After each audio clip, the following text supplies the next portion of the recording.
He's Roy Firestone. He's got a book out, another book. It's called That's What I'm Talking About, available online or wherever books are sold. And Amazon, too. So let me get the full background introduction here. I used to work at CNN, and I believe at 5:30 every day on ESPN, Up Close would come on. Right. And it didn't matter who Roy was interviewing. I watched and listened because I wanted to see how we got from point A to point B. And so I learned how to be a better interviewer by watching you on Up Close. And it's your questions were brief. You got to the point.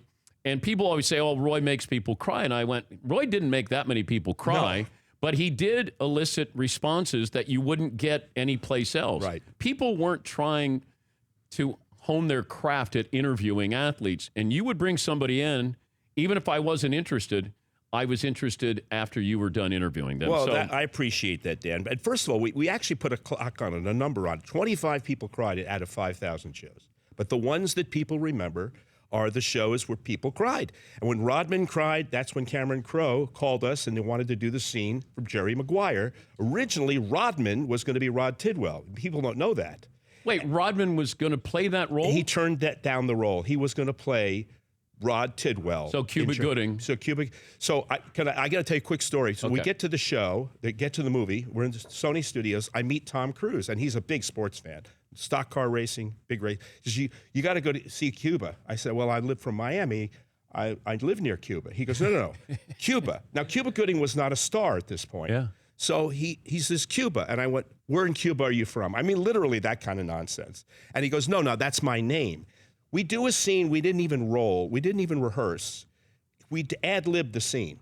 And the first take, when he gets the contract, you're not going to make me cry, Roy, he grabs me, and I'm on a roller, and my chair is rolling off this height seat, this heightened set. I started to fall back on my head. I'm not kidding you. And the grips grabbed me. That was the first take. The second take's the one you see. Flash forward, 6 months later. I'm in Liverpool, England. And I'm at a reception at the Cavern Club, and I get a tap on my shoulder. Swear this is true. I think I know you. It's Paul McCartney. I think I've met you before. And I said, I don't think so. No, where have I seen you? And I said, Paul, this is a thrill, but I have no idea what you're talking about. And the woman with him goes, the movie. He goes, oh, you mean Jerry Maguire? He goes, that's it, Jerry Maguire. And then he goes, what's your name? And I said, Roy. He goes, you're not going to make me cry, Roy. Now, you talk about a thrill. That was a thrill. Absolutely. Who did you not get to interview? Like the one Babe Ruth, I think, would probably. Okay, yeah. but is there one that while you were doing the show that you couldn't get? Mostly, we had them all pretty much. I had someone asked me about Tiger Woods. He doesn't do a lot of sit-down one-on-ones. I had him at 11 years old. I had Shaq at 16 years old. And, of course, throughout their career. Yeah. I remember when I had Shaq throughout his career. Shaq grew into a personality. Yes. At first, he was deeply shy and introverted. He comes off the plane after they win the Olympics. You were probably in Athens. Maybe you would covered it with NBC. I said, Shaq, you went to Athens, you win the gold medal. While you were in Athens, did you have a chance to visit the Parthenon? He goes, Roy, we went to a lot of clubs. I can't remember all of them. Swear. And then I also said to him, you ever get this? Did you ever get this where you have to interview a guy after they lose? That's the worst crap of all. Bill Buckner. Oh, you did? Yes. Yeah. So they said, the Lakers losing 5 to the Pistons. And I got to go to the locker room in Detroit, Palace of Auburn Hills at 2 o'clock in the morning. Shaq's the last one there. I said, Shaq, ESPN wants me to ask you about your emotional state after losing the world championship, right? I'm a little pissed off. Okay, so here's my follow-up, brilliant follow-up question. How pissed off are you? Right? And he actually goes, the highest level of passivity. I mean, really. And I said one time, he and Kobe didn't get along, so I said, Shaq, you and Kobe are different personalities. How would you define him? He goes, well, Kobe is a loner, and me, I like to think of myself as a socialist. And I said, oh, yeah, like Karl Marx is spinning in his grave right now. But, you know what it's like, Dan. To do this thing for so many years, it's an adventure. It's really a journey. It really is. And the key to interviewing, and we've talked about this before, I think is just being curious. Like, yeah. Like just, I have to really want to know what you have. Mm-hmm. And, I always appreciated that your question got to the point. Brevity is so important in the question. Yep. Because I don't care about my question. People go, oh, you got great questions. I go, how are the answers? The answers are all that matter, man. Yes, because then your questions are better by the answers you get. And the other thing, Dan, is when you get people who come to play, you know what that means. People who really want to do your show. Who is the one guy that you just said, this is served on a platter here for me? Charles Barkley. And how many times have you had Charles? Many. This is a natural. I one time had, I don't know if you have a picture of this, they may put it in. I interviewed Olajuwon and Barkley together because I wanted to show how two completely different cultures can come back together. And I said, gentlemen, Hakeem, Charles, here's an offbeat question. Do you believe you're going to go to heaven? So Olajuwon, well, I believe if my service to God is pure and consistent and comes from the spirit of giving for all mankind, yes, I believe I will go to heaven. I said, very nicely said, Hakeem. I said, how about you, Charles? He goes, I don't know, but it's definitely going to be a close vote. I mean, you know what I'm talking about? Where you get gold from this guy. He's a treasure. He's a treasure. Gold from Absolutely. this guy, and you know what else? He's comfortable in his own skin. I don't think Jordan is as comfortable in his skin as Barkley is in his. Who's the current athlete you want to sit down with? LeBron. I think LeBron. I did something brief with him, but I really. But what do you think you don't know yet from him? I don't. I'm sure he's talked about the poverty. Have you hear stories of poverty? I mean, this guy was eating ketchup sandwiches, and mother was in jail, and the hardship, and how he still. Lee Jenkins did a great piece in Sports Illustrated about how he goes home after a game sometimes, drives all the way back to is it Akron? Akron. And he just drives by with his wife, sometimes 2 o'clock in the morning, to see where he came from. You don't hear that much in today's athlete. I still think he's an interesting guy, and he's also evolved, too. I think he would be one. Now, Roy had Jimmy Stewart. Oh, I knew you were going to pull this. You do a great Jimmy Stewart. But Roy has this legendary actor on. Oh, yeah. And I'm watching this, and I'm just curious, like, what is Roy going to ask the legendary Jimmy Stewart? And I don't know how you got to that point, but then maybe you're asking, people who imitate him.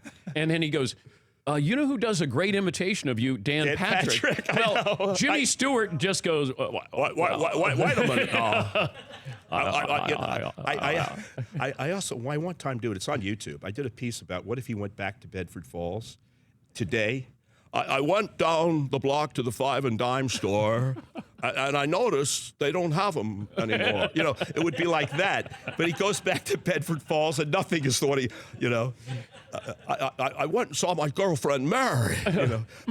Mary is out here. Now, how many people in this audience will even know who Jimmy Stewart is? Well, they know from It's a Wonderful Life. Yeah. Wait, the trick is you start this way, and then all of a sudden you go like that.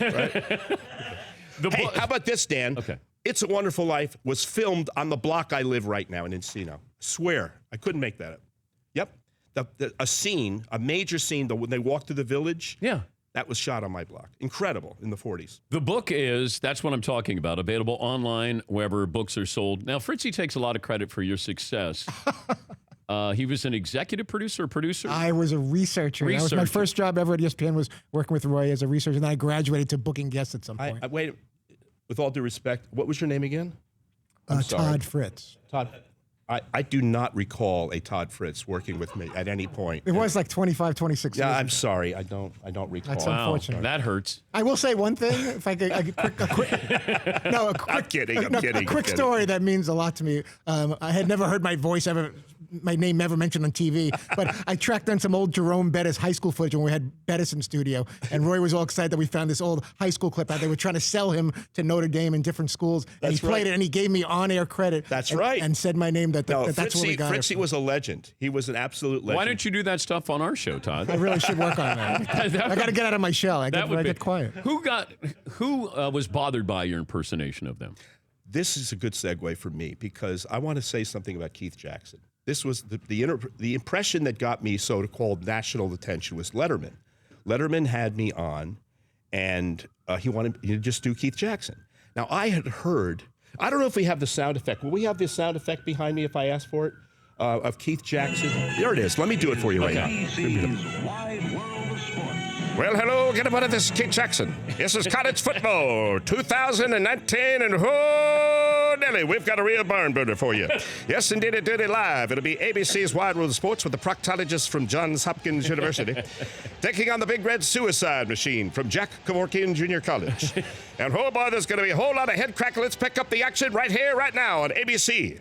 He rolls on the right side. He's got some run from the 35, the 30, the 25. He could go all the way, but he's hit and cracked and fumbled. And that's the way he sounded, right? Now, Letterman hears this. I do it on national TV, and I hear that Keith is pissed. Yes. But he wasn't really pissed. He wasn't sure what my attitude was towards him. Well, he did tell me, he goes, I never said, whoa, Nelly. Yeah. No, sir. But here's the beautiful thing. We became really close friends at the end. And he will you do Keith Jackson for me? Right? When he passes Turi Ann, his longtime wife, I think they were 65 years married, or maybe almost 70 years married, 60-something years. She said, would you do Keith at the memorial? And I did. I did a memorial Keith. Wow. And it just gave everybody a laugh, and it was warm. But Keith used to say, pressure, Roy. I never said whoa, Nelly, but I do like the way that he does Keith Jackson. That's true. True story. Did Cosell ever respond to you doing Cosell? Oh, many times. Was he okay with that? No. He wasn't okay with anything. He wasn't. Like, right? Can we get that hip hop thing up before I do this? I wanted to do Howard Cosell and Muhammad Ali as hip hop. I need a little more sound in the headphones. Okay, here is Howard Cosell and Muhammad Ali. A little more. Here we go. Hello, everybody. I'm Howard Cosell. Without further ado, there's the opening bell. We're here today to view and observe a three-time champ with a hell of a nerve. He fought all comers with speed and savvy, though in later years he got kind of flabby. Ladies and gentlemen, Muhammad Ali. Now, Howard Cosell, I hear what you say. You're full of hot air. You got a bad toupee. I fought with style. I fought with class. You ain't nothing but a pain in my ass. There it is. But Cosell, just to say that in the 1981 World Series, Dodgers-Yankees, I go in the dugout and I do this. That, my friend, was not an authentic impersonation. Now, if you do Keith Jackson, that's quite a different thing. I mean, he liked it when you lampooned others, but not himself. I know there were a couple of times that you had some guests who probably wanted to take a swing at. I remember Barry Switzer. Very good. Had a problem with you. Yes, I talked about white trash. I don't even know how I got into this stupid. Because this was about how he grew up. As a bootlegger. But why did you use the expression white trash? I don't know, Dan. I'm an idiot. That's why. I just said, people would say that you grew up in a period where your family in a trailer park, white trash, and he goes, "What do you mean by white trash?" And I ought to punch you right in the mouth. And I went, "Whoa, this was." Do you ever get any physical moments where people are rude or they think you're rude? Or A-Rod and Lawrence Taylor. Really? Yeah. Well, I had Ted Turner on one time, and it was the day he was debuting his 24-hour music channel, and they didn't tell me that they were pulling the plug that day. And I said, and he comes on the show. The theme is rolling. That's our club, sports look. Ted Turner, right? I said, Ted, tell us about this 24-hour. He goes, you're trying to embarrass me. I went, what? I didn't even know that they pulled the plug in that moment. He gets up and he leaves. Kevin Johnson got up and left, pulled his mic. But, we were lucky because we were taping. Yeah. But in some cases, the bird was waiting, and we didn't, meaning the satellite, we didn't have a backup guest. So it was like live anyway. Tom Watson one time got angry at me for asking about a previous marriage. No, it was Ben Crenshaw, I should say. Ben Crenshaw. He says, you talk to me about anything you want. And he said, well, you talked about, right? They just said, well, there was some hardship and a tough divorce. And then he says, I want that show pulled. It's already airing. And he got mad at me. I'll never talk to you. And, had that kind of stuff, But to stay, curious. I loved it. I loved it. But it's a half-hour show. Like my challenge is this is 3 hours, and the energy level for 3 hours is exhausting. Yeah. Like I look for the little breaks there, and when you do it, and then how much did you go as scripted when you were interviewing people? Never. I never had a script. Never. I would have a word, father suicide or whatever the heck we were talking about, or mother drug addict or whatever it was to remind myself that was the scenario. But I remember I had Shannon Sharp on. You ever have Shannon? I know he's at Fox now, but Todd does a good Shannon Sharp impersonation. let me hear Todd. I think the Denver Broncos got to get a new quarterback. If it's not working out with Flacco, I don't know what their way of doing it. They got to get a quarterback. Very good. I said, ladies and gentlemen, I said, Shannon, based on your academic, he was a very self-effacing guy. I said, based on your academic career, would you say you graduated to the level of magna cum laude? He says, Roy, the fact that I graduated is, thank you, Lordy. I just thought that was, you can't write better than that. No, you can't. And Jimmy V came to play. Jimmy V was Wilt Chamberlain. I got to give him a quick Wilt. 30-second Wilt story. I come out of a restaurant, I never met him before, 79. He's got a white Rolls-Royce convertible, 2 dogs, Great Dane Dalmatians, as big as horses, beautiful blonde. Because at the time, and this is before the Me Too, he says, I was the all-time leading scorer. So, I said, wink. Okay, Wilt. Yeah. So I go to, and I had never met Wilt, but he's wearing his silver and purple silk jumpsuit with a burgundy beret. He's got a lemon line feather. I'll never forget this. Orange wraparound sunglass, African walking stick, no shoes, backed up against the steering wheel. I said, Wilt Chamberlain, you're 7'2", you're 325 pounds. Look at this getup you have here. Would you like to come on and do the show? He says, Roy, I'd like to come do the show, but right now I'm trying to keep a low profile. Can't write it. You can't write it. The book is, that's what I'm talking about. He's Roy Firestone. If you love what you've heard here, you'll love the book. And they can get it on royfirestone.com. And one last, if I'm going to throw one more plug, I do performance shows. I do I do shows all over the country. I just did Baltimore. Brooks Robinson, by the way, said, tell Dan that he shouldn't hate me because I played well against the Reds. My Reds. I told him that. Yeah, I did. I said, man, you ruined my childhood, Brooks. But Brooks was in my audience Saturday night. We did a show at the Caesars. And I do shows all over the country. And I love interviewing still. But give us that website again. RoyFirestone.com, and just plug books. And I'll sign them for you. And I just love doing this. It's great to see you, Dan. I'm so happy for you and all the great things that have happened. Thank you, Roy.